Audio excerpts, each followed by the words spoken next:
Hello दोस्तों, कल आपको हम बताए थे जो समीकरण वाला सवाल दिए थे आपको, उसके बाद वाला देखिए आज बता रहे हैं क्वेश्चन।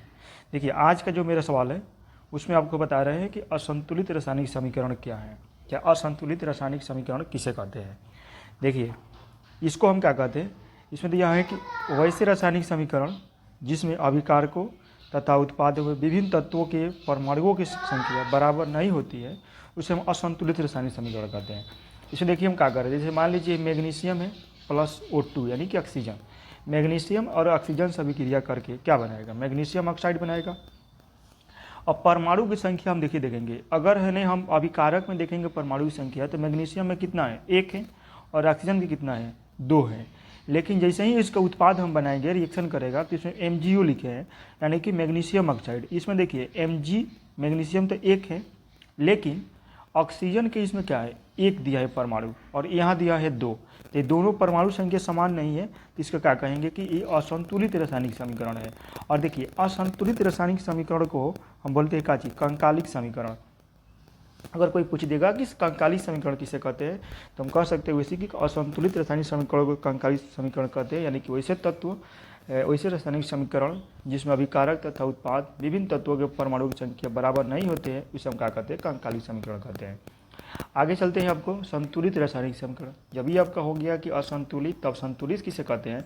देखिए वैसे रासायनिक समीकरण जिसमें अभिकारकों तथा उत्पादों के परमाणु संख्या बराबर होते हैं उसे संतुलित रासायनिक समीकरण कहते हैं, उसे संतुलित रासायनिक समीकरण कहते हैं। अब Zn plus H2SO4 zinc plus sulphuric अम्ल से अभिक्रिया करेगा तो zinc sulphate plus hydrogen gas बनाएगा। अब इसमें देखिए क्या है, जिंक का 1, हाइड्रोजन का 2, सल्फर के 1, ऑक्सीजन के 4। इसमें भी जब चेक करेंगे तो जिंक के 1, सल्फर के 1, हाइड्रोजन ऑक्सीजन के 4 और हाइड्रोजन के 2। तो दोनों का दोनों परमाणु की संख्या क्या है, बराबर है, इसे कह देंगे कि संतुलित रासायनिक समीकरण है। आगे चलते हैं। अब कहता है कि द्रव्यमान संरक्षण के नियम। देखिए द्रव्यमान संरक्षण के नियम की वजह से हम लोग क्या करते हैं कि रासायनिक समीकरण को संतुलित करते हैं। इसी के नियम की वजह से हम लोग संतुलित करते हैं। ये क्या कहा है, देखिए ये पूछता है आपको परीक्षा में कि द्रव्यमान संरक्षण के नियम क्या है। तो लिखें किसी भी रासायनिक अभिक्रिया में द्रव्यमान का न तो निर्माण होता है और न ही विनाश होता है। ठीक है, किसी भी रासायनिक अभिक्रिया में द्रव्यमान का न तो निर्माण होता है और ना ही विनाश होता है, यानी कि जितना द्रव्यमान रहेगा उतना ही इसमें भी रहेगा। आगे चलते हैं आपको। अब रासायनिक समीकरण को अधिक सूचनापूर्ण और ज्ञानप्रद बनाने के लिए अभिकारक एवं उत्पादों के रासायनिक सूत्रों के साथ उनकी भौतिक अवस्था, सांद्रता और अवक्षेप आदि को भी दर्शाया जाता है। अब देखिए जैसे कैसे आपको लगेगा कि ये ठोस अवस्था में है कि द्रव में है कि गैस में, इसका एक सिंबल दिया जाता है कुछ सबको दर्शाने के लिए।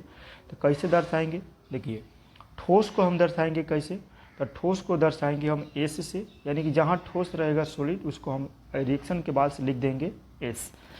द्रव को क्या लिखेंगे, लिक्विड को, इसको हम लिख देंगे L। जहाँ भी हमारा समीकरण सूत्र रहेगा वहाँ पर हम L लिखा रहेंगे, इसका मतलब कि उसका लिक्विड अभिक्रिया कर रहा है, भाग ले रहा है। गैस के क्या लिखेंगे G। जलीय घोल, इसको कहते हैं इंग्लिश में एक्वस सॉल्यूशन।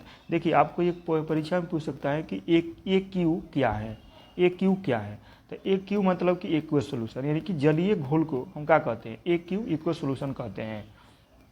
चलिए आगे दिखाते हैं कि समीकरण में, रासायनिक समीकरण में कैसे डिनोट करते हैं कि कौन सी ये अभिक्रिया हो रही है। तो देखिए यहाँ पर दिया है सांद्रता को, रासायनिक सांद्रता को अगर दिखाना होगा तो कैसे हम दिखाएंगे। देखिए यहाँ पर क्या करेंगे, सांद्रता को रासायनिक सूत्र के पहले तनु या सांद्र लिखकर दर्शाया जाता है। यानी कि जब भी हमको दिखाना होगा कि इस सांद्रता का रिएक्शन हो रहा है कि किसका हो रहा है तो उसको पहले हमको लिखना पड़ेगा।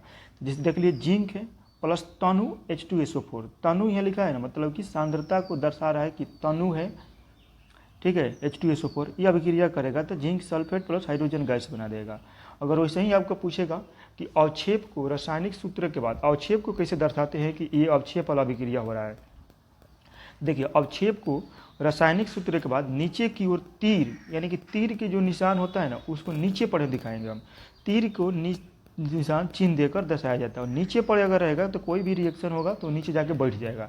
तो बैठ जाएगा क्या है, उसको कहेंगे कि अवक्षेप बन रहा है। अब ये भी आपका पूछता है कि आपके आगे आपको बताएंगे हम कि रासायनिक अगर अभिक्रिया के हम प्रकार जब लिखेंगे तो उसमें सब बताएंगे आपको कि अवक्षेप अभिक्रिया किसे कहते हैं। अभी आप जानिए कि कैसे आपको समझ में आएगा कि अवक्षेप हो रहा है। तो देखिए जैसे ही आपको लिख दिया जाएगा तो रासायनिक सूत्र के बाद नीचे की ओर तीर देकर चिन्ह देकर दर्शाया जाता है कि रासायनिक अभिक्रिया की कौन सी हो रही है, अवक्षेप वाला हो रही है कि क्या हो रही है। तब सोडियम सल्फेट यानी कि Na2SO4 plus barium chloride BaCl2, इसको पढ़ते हैं बेरियम क्लोराइड। ठीक है, ये अभिक्रिया करेगा तो आपको बनाएगा barium sulphate plus sodium chloride, यही आपका अवक्षेप बनेगा बेरियम क्लोराइड की। तो इसको डिनोट करने के लिए हम क्या कर देंगे कि इसको डिनोट करने के लिए हम तीर के निशान दे देंगे इसके पास में और कहेंगे कि यही इसका अवक्षेप बन रहा है। ठीक है, अब आगे चलते हैं, आपको हम बताते हैं कि ऊष्माक्षेपी को कैसे डिनोट करते हैं और ऊष्माशोषी को कैसे डिनोट करते हैं। कैसे आपको लगेगा कि इस समीकरण में ऊष्माक्षेपी हो रहा है और इसमें अवशोषी हो रहा है। देखिए इसको हम क्या करेंगे, ऊष्माक्षेपी को समीकरण के अंत में प्लस ऊष्मा ऊर्जा लिख कर दिखाएंगे और ऊष्माशोषी को माइनस ऊष्मा अथवा ऊर्जा लिखकर दर्शाया जाता है।